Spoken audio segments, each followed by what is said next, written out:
थोड़ा सा मीडिया बंधु से हम कहेंगे कि पीछे हो जाइए, ऐसे भी मीडिया लोग से हमारा ज्यादा लगाव है। 4 दिन पहले आप देखे थे, हम बार बार कह रहे थे कि तनी बस करी रे पगली रहे, हम बार बार कह रहे थे कि तनी बस करी रे पगली रहे दे, पहले लेकिन समस्या हो गया, मानी नहीं, बहुत ज्यादा चर्चा एक्स्ट्रा में हो गया था। तो इसीलिए मीडिया बंधु से कहेंगे कि भाई उधर भी लोगों को थोड़ा सा देखने दीजिएगा, ऐसा नहीं कि कल हो गए फिर आप हमारे खिलाफ में कुछ लिख दीजिए।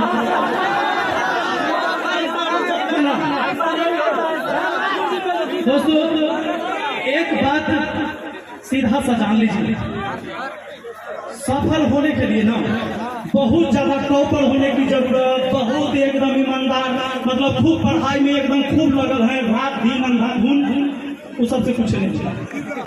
समझ लीजिए, कुछ लोग दिखावा के लिए पढ़ते हैं और कुछ लोग जरूरत से पढ़ते हैं।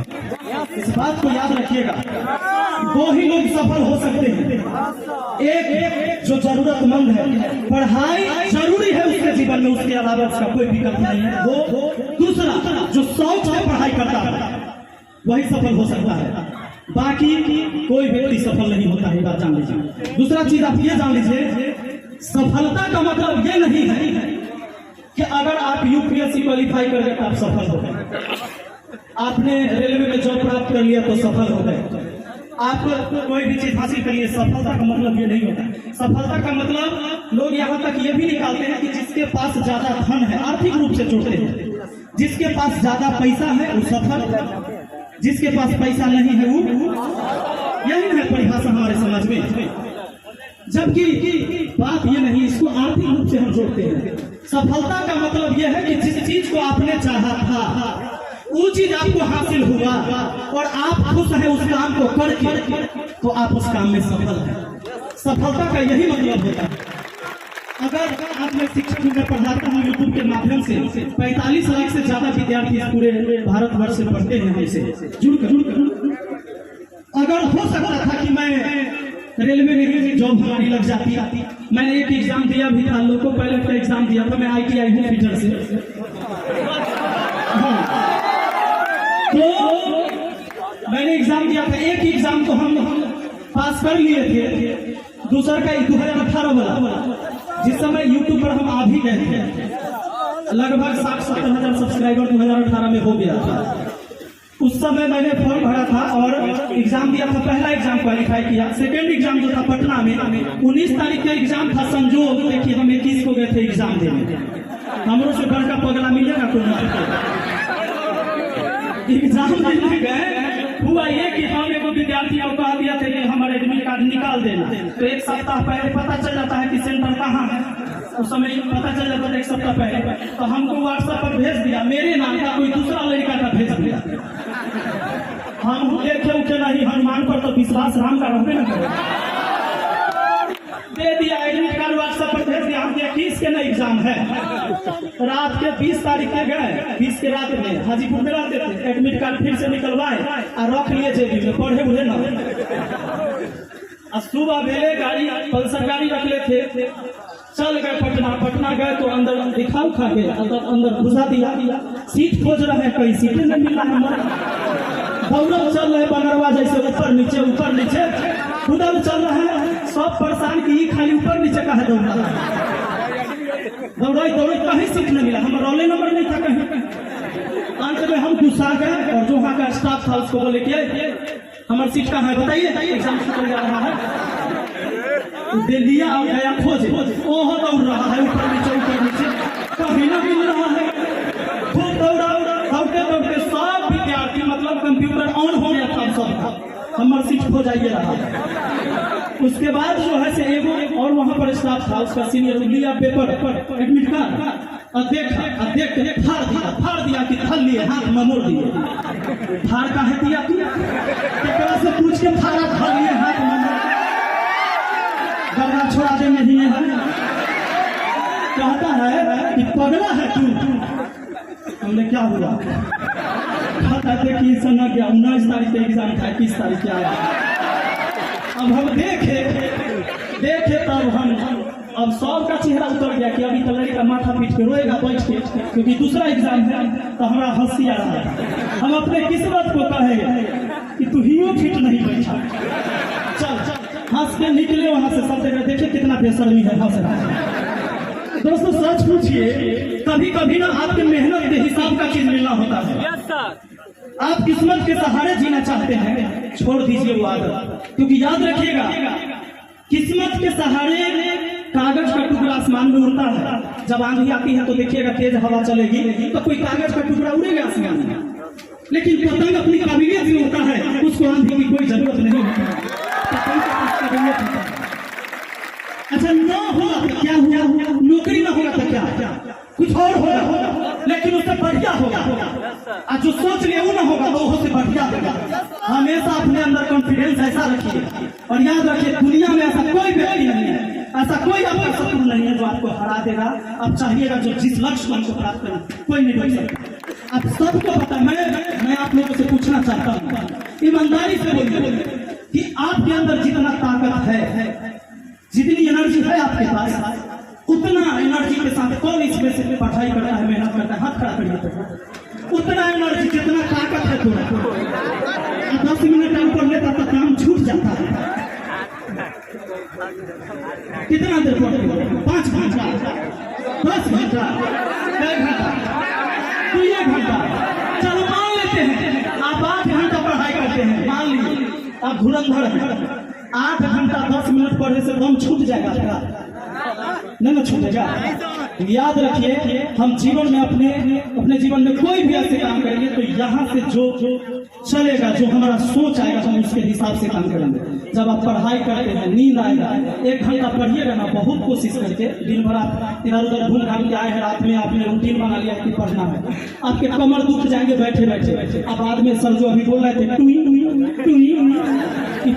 जो कराते रहेगा, तब बीच बीच में वो चेक करिएगा अमरी कौन वाला है, इस बार कौन वाला है, वो है कि दोसर है। तो बार बार जो ये हम करते हैं तो क्या होता है कि उस समय क्या है ना कि हमारा रिदम टूट जाता है ना। और हम चाहते हैं कि हम सब कुछ करें इसी लाइफ में, इसी उम्र में, सब कुछ मेरे इसी उम्र में मिल जाए। ऐसा नहीं है भाई। हम अपनी माँ के कोख में 9 महीने जब रह के आए हैं तब न स्वस्थ बच्चा पैदा हुआ है। अगर 6 महीने और 7 महीने में कोई बच्चा पैदा हो जाता है तो क्या वो स्वस्थ है, बताइए। हर चीज के लिए एक समय निर्धारित है, हर चीज आपके जीवन में वो होने वाला है जिसके लिए आप आज ही परेशान हैं।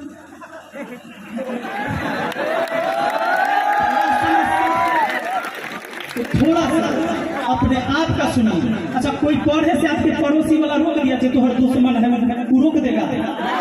7 घंटा के बदला 8 घंटा पढ़ेंगे तो रोक देगा हमरा। हम रात भर पढ़ेंगे तो वो आपको सुता देगा जबरदस्ती। तो ऊपर क्या चलता है हमरा पर?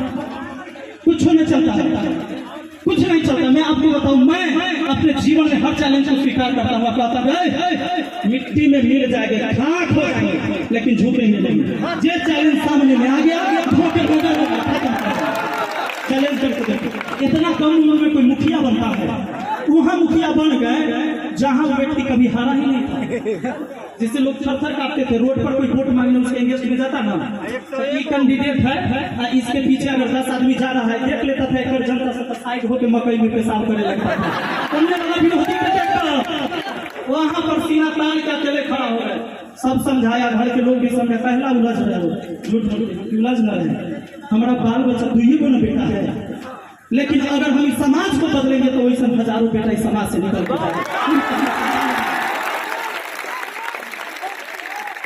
शुरू हो गया संग्राम, आलोचना हुआ। कुछ हर बुजुर्ग जो आदमी थे, बुजुर्ग लोग कहते हैं लौंडा छोंडा जीतेगा, क्रिकेट खेले वाला कहीं चुनाव जीतता है। सबका यही होता है।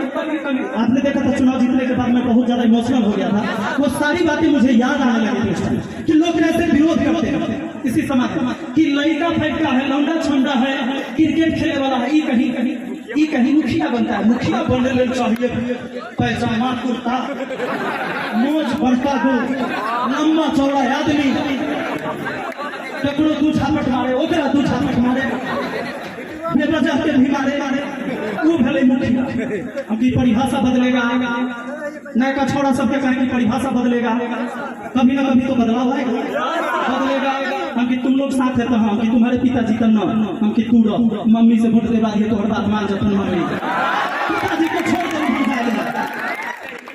तो ये हर घर से मेरे साथ ऐसा हुआ।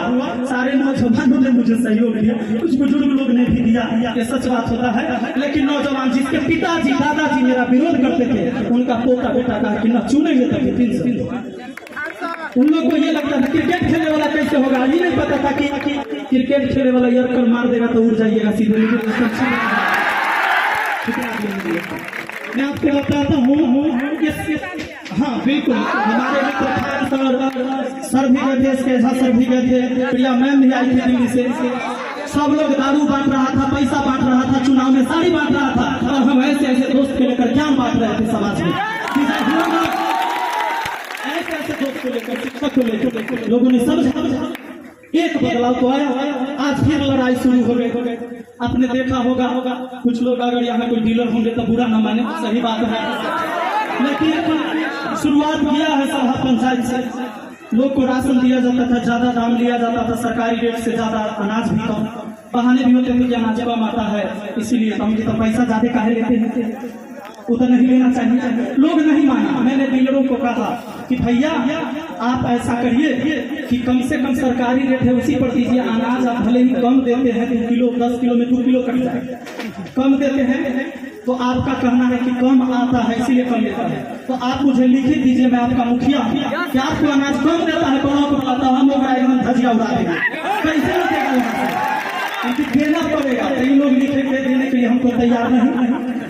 और एकदम कुछ लड़के लड़का फैका है का की करेगा, खाली लड़के फैका समझ रहे देख लिए नतीजा, कहे कि हम इस्तीफा देगा, दीजिए कागज तैयार। और आज पूरा का पूरा अनाज भी मिल रहा है, सरकारी रेट पर मिला उस पंचायत में, और इसका असर ये है कि दूसरे पंचायत के लोग भी आके हमारे पंचायत के डीलर से राशन अब ले जाते हैं, ऑटो से आकर ले जाता है, क्योंकि उसको सरकारी रेट पर मिलता है। लड़ाई किसी न किसी को तो लड़ना पड़ेगा। हाँ ये बात सही है कि मुश्किलें होती है, जब आप नया रास्ता बनाइएगा मुश्किल होगा, विरोध भी होगा आपका। मैंने कहा कि उस समय कोई मीडिया बंधु जो है सब चीज दिखाए नहीं, यहाँ पर होंगे 2-4 गो मीडिया भाई जो उस समय तो जा रहे थे, लेकिन जब अच्छा काम करिएगा तब जनता का भी कभी सहयोग नहीं मिलता। होता क्या है देखिए, जब बड़ा से बड़ा भवन कोई बनता है, सुंदर मकान बनता है, तो उसकी जो नींव डाले जाते हैं वो कभी सुंदर नहीं होते हैं। इस बात को हमेशा याद रखिएगा, क्योंकि नीचे तो कादो मिट्टी होता है, गड्ढा हो जाता है। यानी बड़े से बड़े इमारत कभी भी जब उसका नीचे का काम होता है, बेस बनाने का, कभी सुंदर नहीं दिखता है, सुंदर दिखेगा। आज स्कूल में सारे शिक्षकों को मैं जाकर मिलता हूँ, गार्जियन को भी कहता हूँ कि खाली आप पोशाक के लिए नहीं लड़िए। बड़ा समाज का दुर्भाग्य है अपने समाज में कि मुखिया जी को फोन करेगा, मुखिया जी हमारा बेटा के हमारी गहूँ ना दिल कहीं हम मास्टर हमारी जो है पोशाक वाला पैसा न दिए, लेकिन कोई आदमी ये कॉल करके नहीं कहता है कि बच्चा को पढ़ाया नहीं गया सही से। तो पागल होकर राशन लेवल मरल जा रहा है, कपड़ा लेवल मरल जा रहा है। फटलो पुरान पेन का अगर पढ़े जाएगा और ज्ञान की बात सिखाया जाएगा तो 2-4 बात जरूर सीख जाएगा ना। तो हमें इस पर ध्यान देना है। और वैसे समाज में कोई लोग बताइए, छोटे लाल जी यहाँ इतना बड़ा कार्य कर रहे हैं, अच्छा क्या जरूरत है? कोई व्यक्ति नौकरी कर रहा है, कहे आपके लिए मरेगा, कहे हमको कोई जरूरत है? पैसा खर्च था कि हम आ गए आपके घर में, आपसे बताइए, कोई जरूरत नहीं। लेकिन कुछ लोग समाज में चाहते हैं बदलाव लाओ, वैसे लोगों को जोरदार सहयोग करिए। हाँ, कभी अंधविश्वास की तरह आंख बंद कर देंगे, सही और गलत में फर्क समझिए। ऐसा न कि मैं बोल दिया कि चलो इधर, सब चल दिया इधर, सासाराम के ही बोलेंगे। मैं वही चीजें समझा रहा हूँ कि ऐसा नहीं है कि मैं अगर कह दिया सब चलो इधर तो चल दिया इधर। ईश्वर ने मुझे आप सबको अलग आंख दिया है, अलग मस्तिष्क दिया है ना। अच्छा हमारा बड़का भैया के आंख दिए तो हमारा सबके काहे दिए? बड़का भैया को दे देते, कहते कि वही रास्ता भी बताएगा, सब जाना पीछे पीछे जाओ वही में काम चलाओ। ऐसा नहीं किया ईश्वर ने। आंख हमें भी दिया, भैया को दिया, मंझला भैया को भी दिया। अब सबको आंख इसलिए दिया कि हम देख सके, हमारे पास दिमाग इसलिए दिया कि हम सोच सके। लोग ना सोचते हैं ना समझते हैं ना देखते हैं। कोई बोल दिया हाँ हो गया, कह देगा जे एगो लड़का लड़की भाग गया था वहां से, यहाँ हल्ला उठा देगा और जेकरा जेकरा मन होगा सबके नाम लगा देगा कि फलाना भागल ना है जानकारी तैयार। उल्टे पुल्टा आप पूछिएगा कि तू जाना है देखा ना, हम ना देखते बोला ओकरा से पूछे जाओगे तोरा क्या कहा? वहाँ एगो आदमी बोल रहा था चौक पर कि नाम लिया था, नाम तो न लिया था लेकिन हमरा लग रहा था पगला सब कहाँ से आते हैं ऐसे प्राणी। अपने बुद्धि विवेक का भी इस्तेमाल करना है भाई। सासाराम वाले जितने भी लोग हैं अगली बार मुझे फिर बुलाइए, मैं जरूर आऊंगा। और जो आप लोगों से प्रॉमिस करवाया है उस प्रॉमिस को आप लोग को पूरा करना है ना।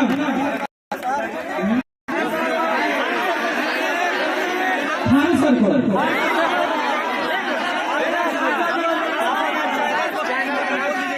हमारे चैनल के चलिए प्रचारों कर लेते हैं, मैथ मस्ती प्रचार हो गया है ना।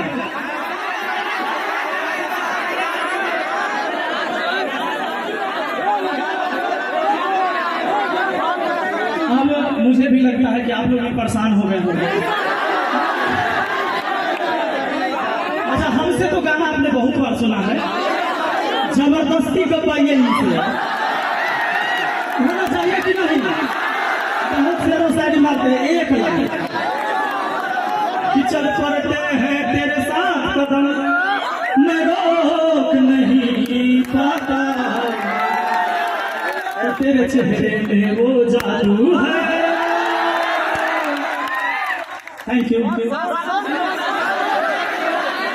लीजिए सर एक बार आप सही से आता है वैसी। प्यार का मतलब प्यार होता है, सभी ने झूठा पेड़ भी खिलाया था श्रीराम जी को। प्यार था ना, मोहब्बत थी ना, चलिए वही से